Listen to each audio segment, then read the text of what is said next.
भारतीय army chief हो या भारतीय वजीर आजम हो, वो पाकिस्तान के हवाले से जो भी हर्जा सराई करे, फिल्म है, प्रोपेगेंडा है, बकवास है। और ये बिल्कुल जो ISPR ने जो बिल्कुल रद्द-ए-अमल दिया वो बिल्कुल ठीक दिया कि दो आटमी ताकतों के दरमियान इस तरह की बातें, ये जंग की धमकियां, ये पागलपन है। बिल्कुल इंडिया क्या समझता है कि वो अगर एटमी हमले की तरफ आ गया, यानी पाकिस्तान को ज़हन में रखते तो खुद वो कहाँ जाएगा।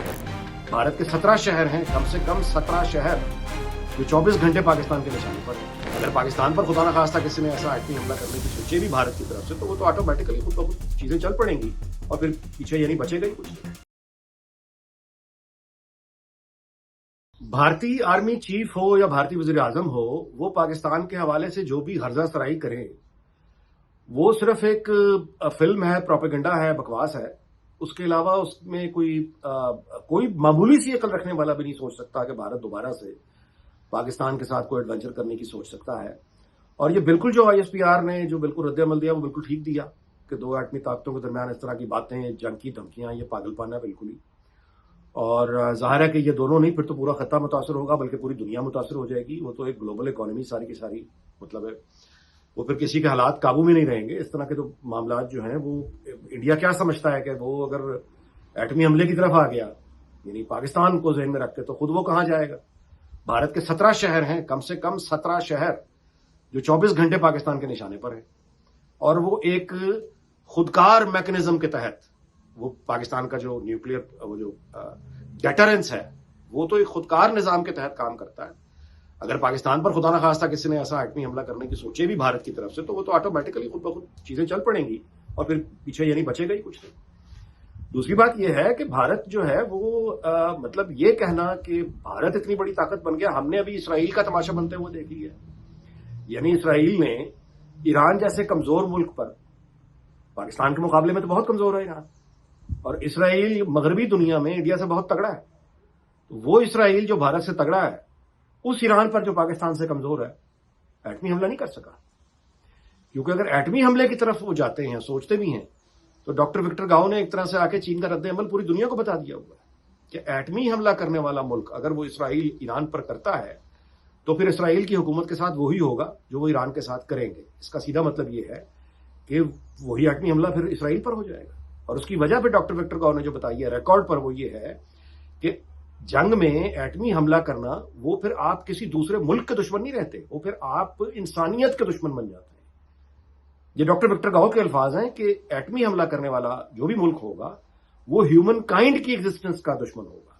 तो उसके खिलाफ तो सबको लड़ना है, यानी चीन फिर खुद भी सामने आ सकता है। तो आप ये इसराइल की अगर मिसाल को सामने रखें, तो भारत की तो कोई ऐसा दूर दूर तक कुछ चांस नजर नहीं आता कि फिर वहां बचेगा कौन। दूसरी बात यह है कि भारत को जिस बुरी तरह शिकस्त का सामना पाकिस्तान से हुआ है, ये उनकी टेक्नोलॉजी की हार है। वो एक बोसीदा टेक्नोलॉजी और फरसूदा जमाने में बैठे हुए हैं।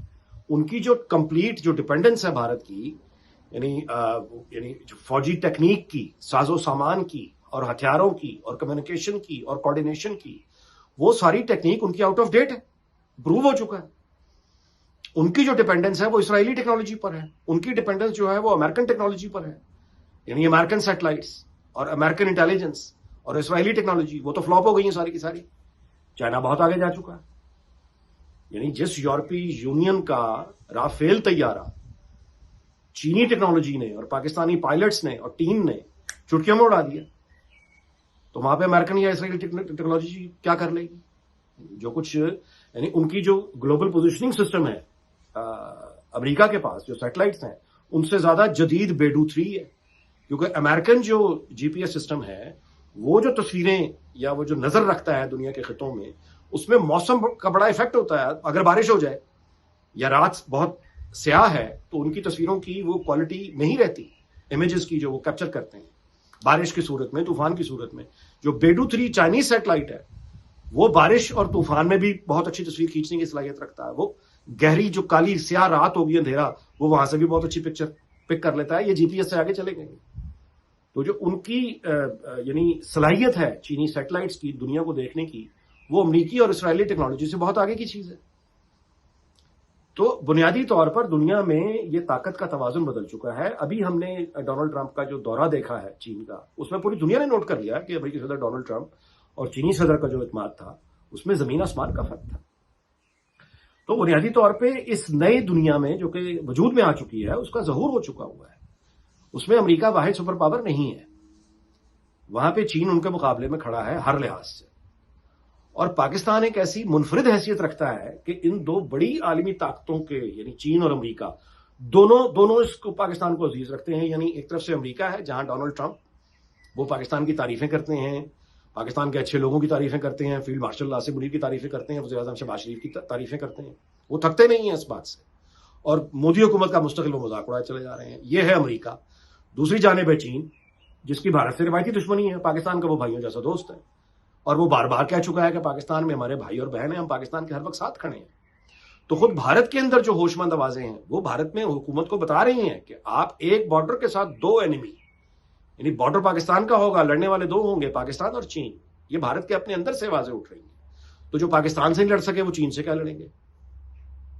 تو اس طرح کی باتیں کرنی بنیادی طور پہ یہ ایک مقامی آپ کہیے ان کی گھٹیا سیاست ہے بھارت کی اپنے اندر کی, جس پہ انہوں نے اپنی قوم کو پاگل بنا رکھا ہے, اپنے لوگوں کو پاگل بنا رکھا ہے, ایک مسمرائز کیا ہوا ہے. لیکن اس طرح کی جنونی حرکتیں, اس طرح کا پاگل پن, اس طرح کی وحشت آپ مفروضے اور پروپیگنڈے فلمیں بنا کے اپنے لوگوں کو کب تک پاگل بنا سکتے ہیں؟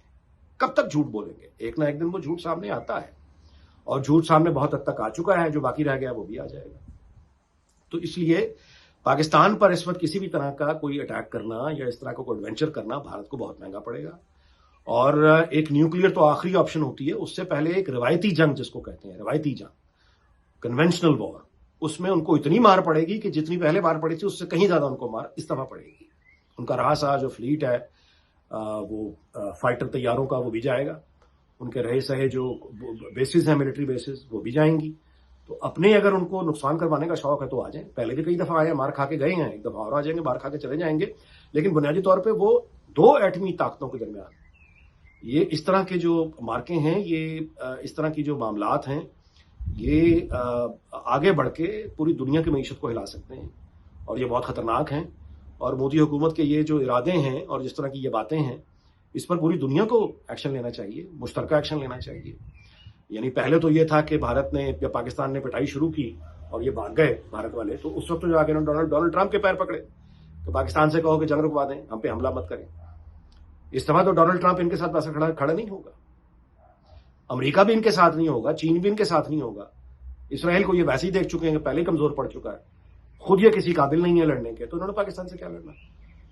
اپنے اگر ناک پیر توڑوانے کا شوق ہے, کمر کی ہڈی توڑوانے کا شوق ہے تو ٹھیک ہے, بسم اللہ آ جائیں. لیکن اگین یہ حکومت پاکستان ظاہر ہے کہ سفارتکاری میں بہت زیادہ کامیابی ہے. یہ حکومت پاکستان کا فرض ہے کہ وہ پوری دنیا کو بھارت کے اس پاگل پن کے بارے میں بتائے, شور مچائے. ISPR نے جو کیا وہ بالکل ٹھیک کیا, وہ دنیا کو یاد دلایا کہ بھارت اس طرح سے پاگل ہوا ہے. اور اگر اس طرح کا کوئی مارکا ہوا تو پھر تو یہ ایران اور یہ جو امریکہ اسرائیل کانفلکٹ جنگ ہم نے دیکھی ہے, اس نے دنیا پہ اتنا برا اثر نہیں کیا جتنا پاکستان بھارت کی جنگ اگر حد سے باہر نکل جاتی ہے, پھر چین اس میں کود پڑتا ہے, تو یہ تو پھر بات جو ہے وہ بہت آگے جا سکتی ہے. بہت سے ممالک اس میں آ سکتے ہیں, ناقابل بیان تباہی ہو سکتی ہے دنیا بھر میں. تو یہ پاکستان, مجھے امید ہے کہ پاکستان اس بات کو اٹھائے گا اور پوری دنیا کو متوجہ کرے گا کہ اس سے پہلے کہ بھارت کو ایسا پاگل پن کرے, اس کو نہ صرف روکے بلکہ ہمیشہ کے لیے اس پاگل پن کا کوئی علاج اب مستقل بنیادوں پر ہو جانا چاہیے.